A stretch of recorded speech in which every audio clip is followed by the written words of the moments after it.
Okay, hello. Good morning. The live stream should be on. Let me give me a thumbs up if you can hear this, so I know that um, we're actually making it through. Okay, excellent.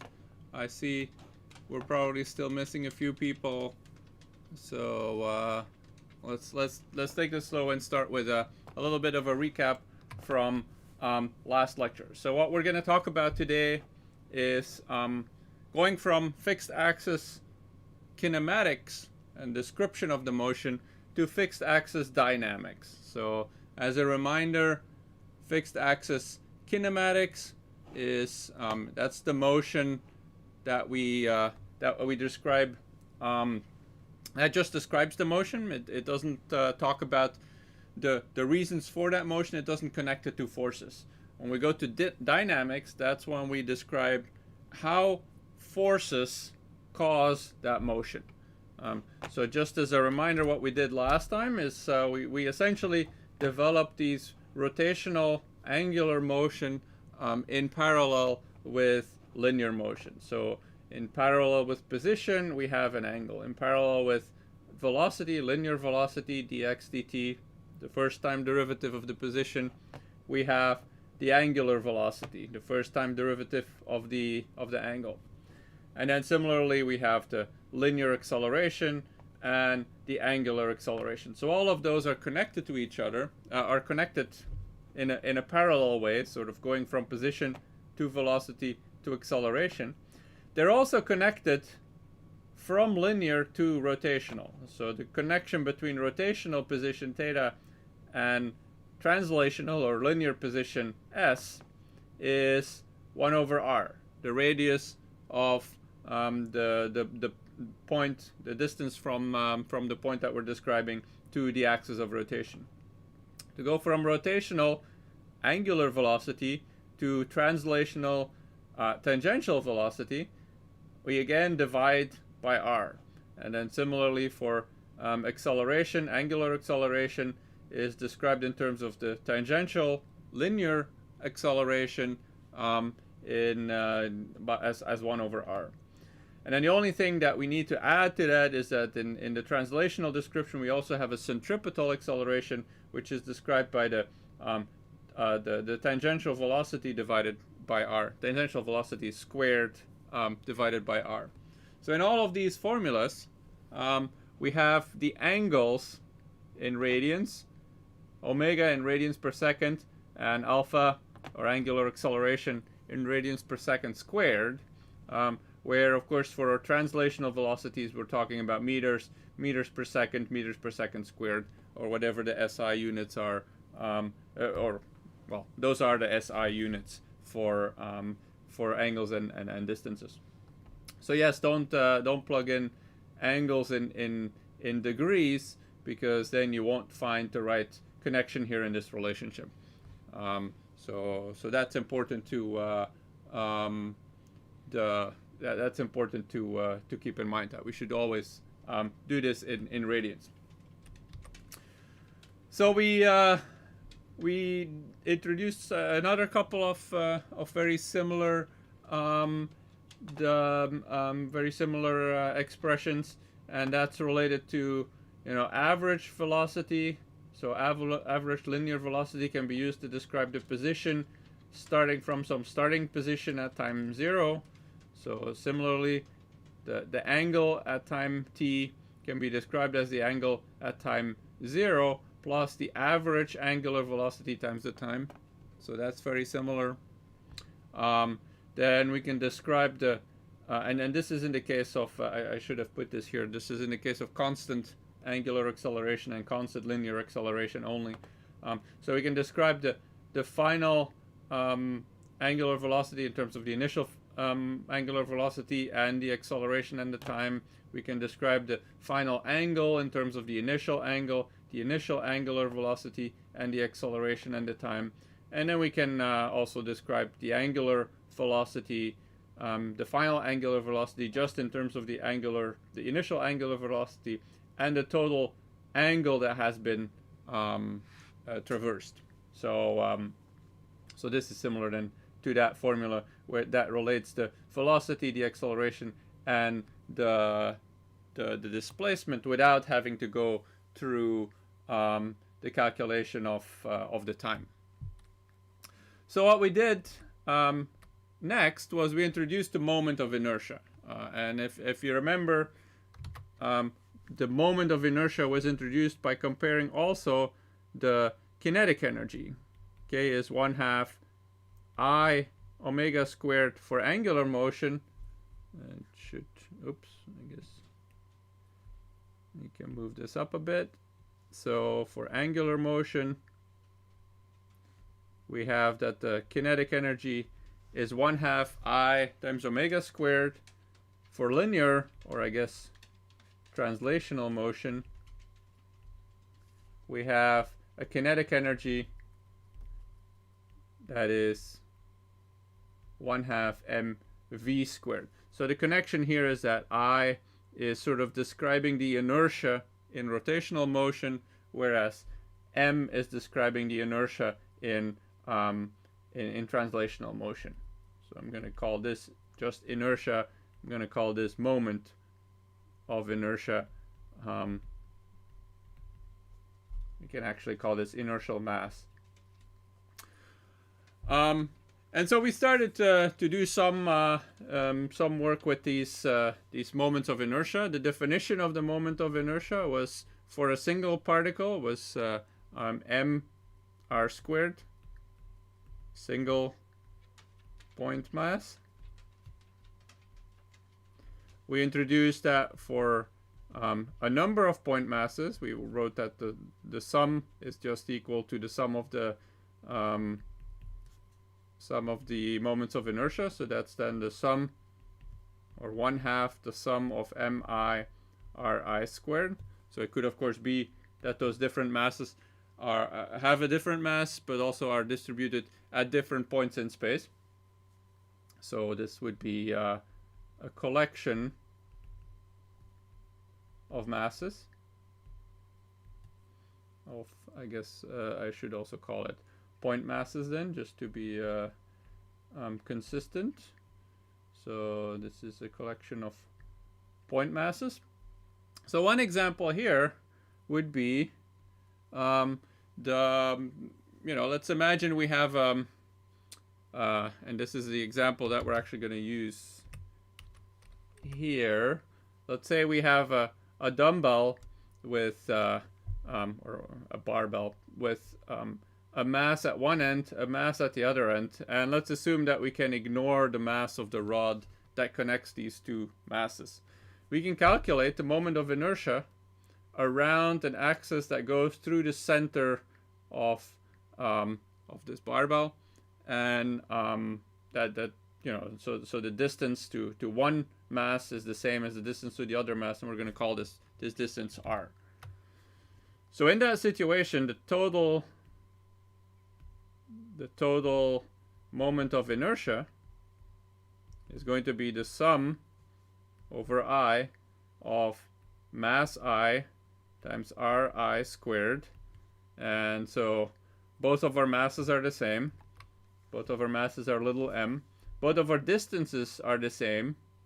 They're both big R. So we're going to get m times r squared plus m times r squared, or 2m r squared. So that's the moment of inertia for a barbell when rotating around a center, around an axis that goes through the center of the barbell. Right? Now it's of course important where we put the axis of rotation. We could put the axis of rotation at the end of one of those, at the end of the barbell, through one of those masses. So in this case, we would find, so let's call this I total 1. We can have I total 2. So the expression is still the same. It's the sum over all of the individual moments of inertia. So we're going to find for the first mass, let's say the first one is the one on the left here.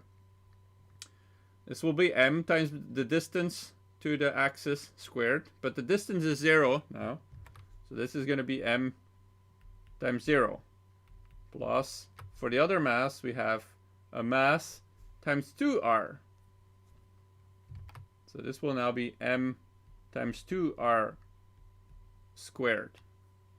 So if we look at what we get here, of course, this first term won't contribute, but we get 4 times m r squared for the second situation.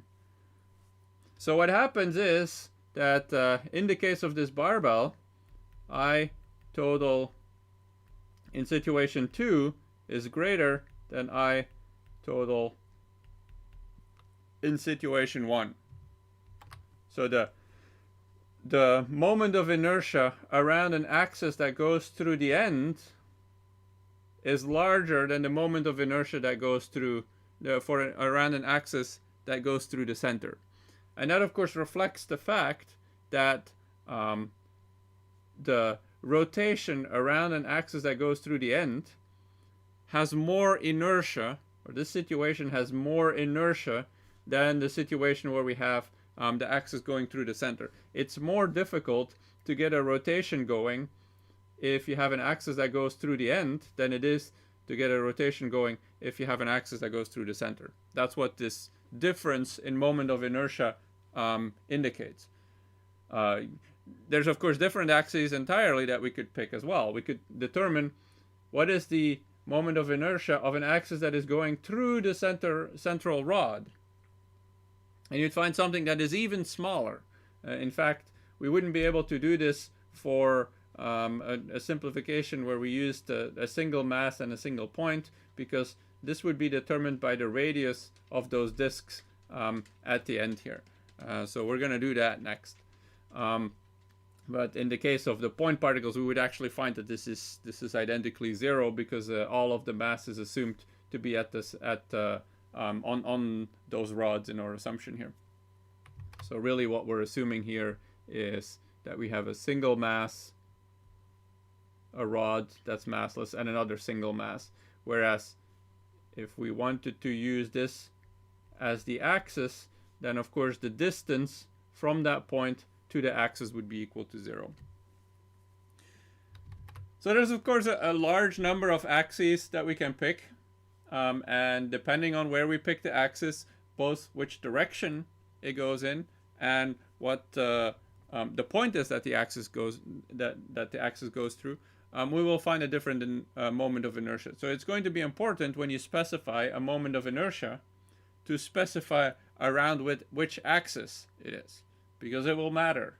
And in fact, if you continue with moments of inertia in the next course, you'll see that we don't even assign a single number as a moment of inertia, but we use mathematical techniques to describe this moment of inertia in a single mathematical quantity that works for all of the different directions. And of course, it will be a quantity that includes more numbers. So for those of you who are familiar with matrices, that will be sort of the thing we use to describe moments of inertia, and it becomes a moment of inertia tensor description. This won't be on the exam, naturally. Okay, so we've done this now for point particles. For this barbell, just calculated the moment of inertia for a system of 2 point particles around 2 positions of the axis that we could have picked. So let's now look at a uniform distribution, or a continuously extended object. So what we have to do now is we have to treat each piece of the mass of this extended object as a point particle, and then take the sum over all of the different points in this particle, in this object, multiply with r squared, and sum it all together.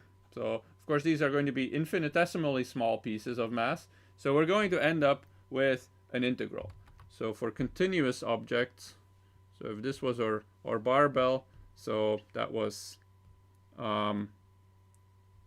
point masses only. So now we're going to do continuous objects. So one example, so what we're going to do is we're going to calculate I total, which will be the sum over or r squared for all of our little dm's. So that will of course be an integral over our object, the volume of the object, r squared dm. So one example we can apply this to is a rod. So essentially, this would be if we had a barbell that didn't have any masses at the end, but where we are not ignoring the rod in the middle. So we're looking at the moment of inertia of this rod with length L. So it goes from minus L over 2 to plus L over 2 around an axis that is perpendicular and it is going through the center. So a rod with uniform density,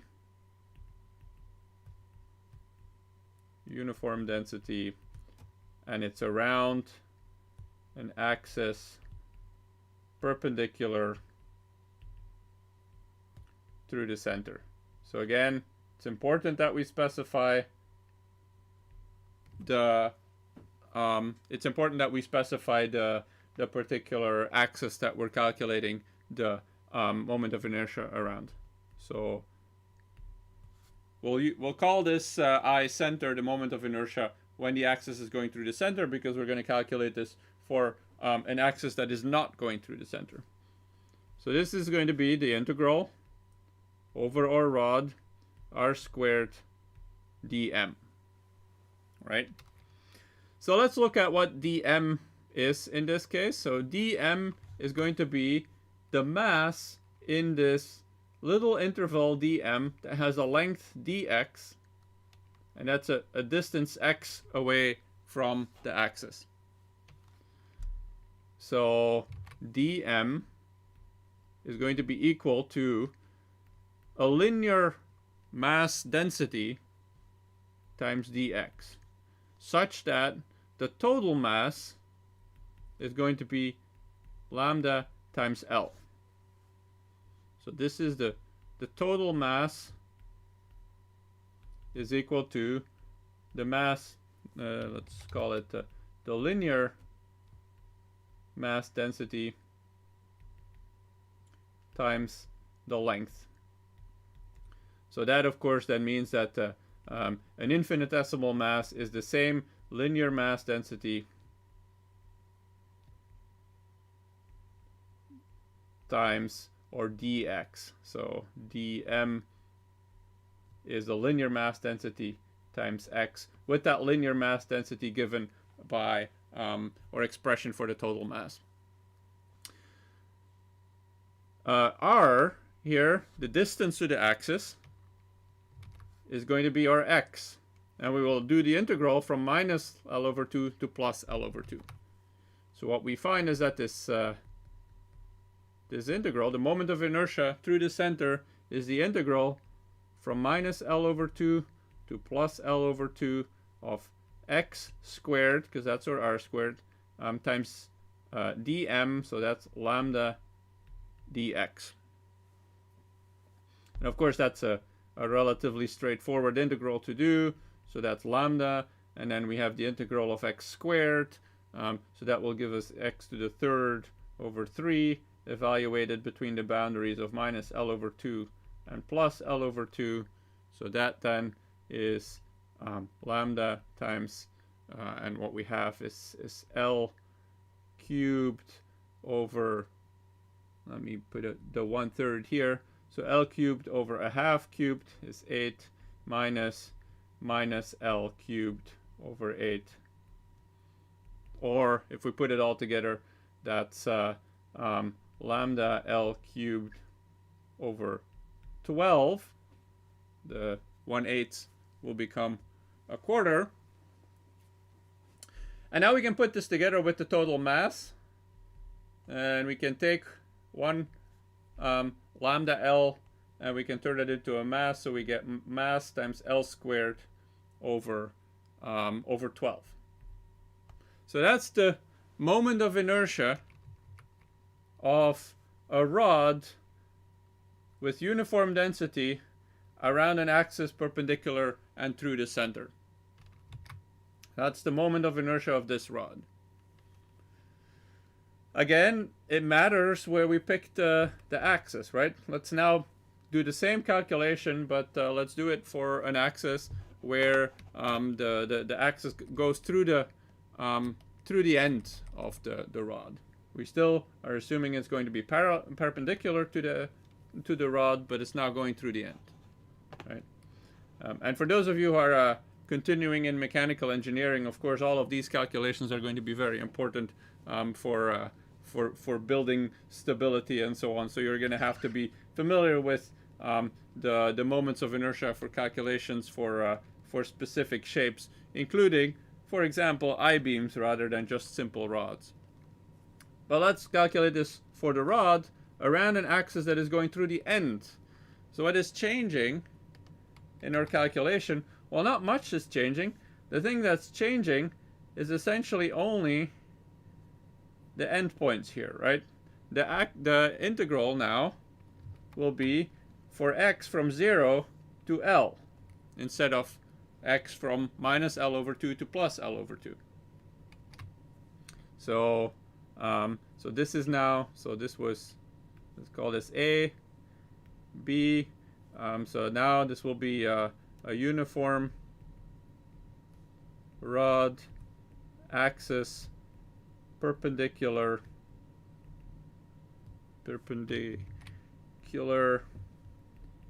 and through the end.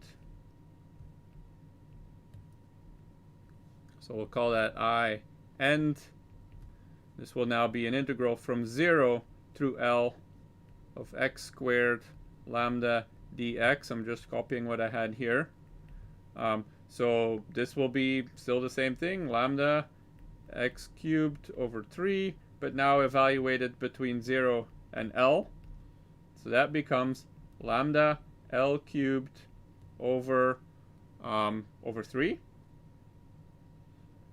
Or, because 1 factor lambda L is equal to m, that becomes mL squared over 3. So again, what we see is that the moment of inertia through an axis, around an axis that goes through the end, is larger than the moment of inertia around an axis that goes through the center. So one thing that we're starting to notice here is that the moment of inertia around an axis that is going through the center is typically smaller. And it actually turns out that there's a connection between these different calculations, and that's called the parallel axis theorem. And the parallel axis theorem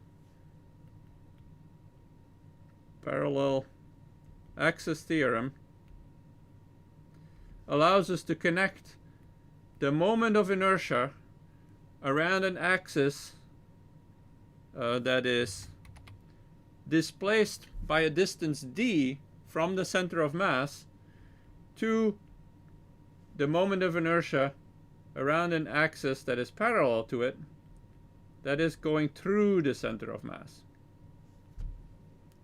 And it is actually connected with, the connection is that we just add md squared to the moment of inertia around an axis that is going through the center of mass. So if we have, let's say we're looking at this particular situation here, we can tell that the center of mass of this rod will be right in the center of the rod. So this axis is going through, this axis is going through the center of mass. But in this case, the center of mass, which is in the center here, the axis is displaced by a distance d that is half the length of this rod. So actually, we'll see that I at the end here for the uniform rod must be equal to I center of mass, which we called I center, plus m times d squared, and m we actually called lowercase m, and d squared is L over 2 squared. So we expect that this is true, and does it work out? So I end is m L squared over 3. Is that equal to m L squared over 12 plus m L squared over 4? Well, one of the things you can do is you can calculate this, and you'll see that indeed this is true. So the parallel axis theorem applies indeed to the calculations that we've just done here, where we calculated the moment of inertia of this uniform rod around two parallel axes. So one of the things that means is that we only need to ever calculate once the moment of inertia around an axis through the center of mass.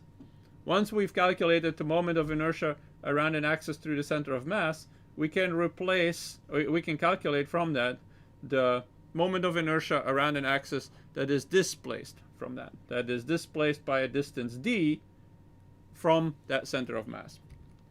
And so now going back to the slides, that's why when we have a table like this, and this is a number of moments of inertia of common objects around an axis that is through the center of mass. So in this case, we have a hoop that's going around the axis through the center of mass, a annular cylinder or ring through the axis through the center of mass, axis through the center of mass, axis through the center of mass. Okay, this one, that's the exception here, but that's because we just calculated that, right? We could calculate the moment of inertia around this axis starting from the moment of inertia that we have through the center of mass. Here we have an axis through the center of mass, axis through the center of mass. From all of those axes through the center of mass, we can calculate also the moment of inertia around an axis that is not going through the center of mass, but that is parallel to it. So one question in the chat is, where did this ml squared over 2 come from? I don't know which one you're talking about, but this expression comes from that part of the parallel axis theorem, because in our case, the distance between the center of mass and the axis that is going through the end is half the length, right? So d is L over 2. So if we plug in d equal to L over 2, we find that m L over 2 squared. And that gives us our ml squared over 4. So one question now. So if we now use this parallel axis theorem, to get the largest omega,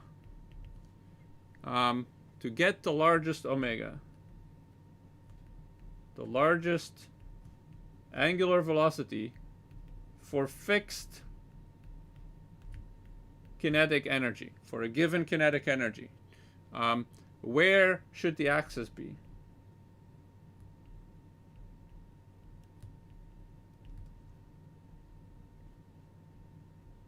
So where should the axis go through if we want, for a fixed kinetic energy, to get the largest angular velocity?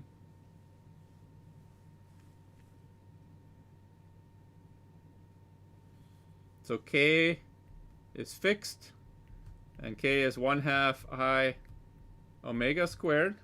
So really the question is, if I want omega to be the largest, then I has to be the smallest, right? So I smallest. And when is I smallest? Well, we start off from a center of mass moment of inertia, and the only thing we can do to it is add positive numbers to it. So we can only make it larger. So all of this will always be larger than or equal, in the case of d equals 0, to I center of mass. So I will have to be equal to I center of mass here to get the largest angular velocity. So the axis should go through the center of mass to get that largest moment of, to get the largest angular velocity. Okay. So does all of that make sense? Just looking through the chat here, maybe one question is the center of mass always located in the geometric center? For these kind of simple objects, yes, it will be the geometric center, mostly because you think of geometric center as probably the center of mass. It will be different, of course, for objects that are not of uniform density. If we had a rod here, for example, where one side of the rod is heavier than the other side, or maybe the rod is an alloy that continuously changes from a larger concentration of lead to a smaller concentration of lead, then of course that wouldn't be true anymore. Incidentally, that's often how people, some magic tricks exist around that, where they play with your assumption that things are of uniform density when they actually aren't, and that allows you to put, of course, the center of mass outside of the object, and typically or that allows you to put the center of mass in a place where people don't expect it. Okay, we could calculate, let's see, we could calculate the moment of inertia of a disk. Actually, that one isn't given here. And that's done in the textbook. I'm not going to do that. I'm just going to skip to compound objects. So how do we get now a moment of inertia for something that consists of different components? For example, we have a rod here. We have a disk at the end. What is the moment of inertia of this compound object? Things are glued together, are fixed to each other, around this axis that goes through the end of the rod. So for compound objects, we have that the moment of inertia, the total moment of inertia, is just the sum of the moment of inertias of the individual pieces. But of course, each of those individual pieces will have to be the individual piece's center of mass moment of inertia plus its total mass times the distance to the axis. So if we go back to the picture here, or this is essentially the pendulum of a grandfather clock, right? It's hanging here. There's a big heavy disk here. So if we want to calculate the total moment of inertia here, we're going to have to displace the axis for the disk from its center of mass, which would be at the center of the disk, by a distance r plus L. So in the case of our I pendulum, we have I rod, and it's the rod through the end, plus I disk through a distance L plus R away from the end, from the center. So that will be, or I rod through the end. Well, that one we actually calculated. That was 1/3 m rod times the length of the rod squared. Plus, for the disk, we'll have I disk center of mass. I'm not going to write center of mass all the time. Plus the mass of the disk times L plus R squared, because of the parallel axis theorem. And we'll find that this is then 1/3 m rod L squared plus the moment of inertia of a disk around its center is actually also one of those that you encounter common, of course. It's 1/2 the mass of the disk times r squared, and then plus the mass of the disk times L plus R squared. So that's the total moment of inertia of this pendulum. And of course we can use this for some calculations. For example, this here, let's imagine we have a pendulum. In this case, this this disk is actually not shown here. But let's say we have a pendulum that starts at 30 degrees from rest. That will give us an amount of initial potential energy at 0 kinetic energy. Then the pendulum swings down, and at the point when it reaches theta equal to 0, the potential energy has decreased, but there's kinetic energy now. And so we can calculate omega at the lowest point for this so-called compound pendulum based on the initial position of the initial angle of, let's say here, 30 degrees. Now, there's a couple of things that we have to keep in mind here. So the application to a pendulum,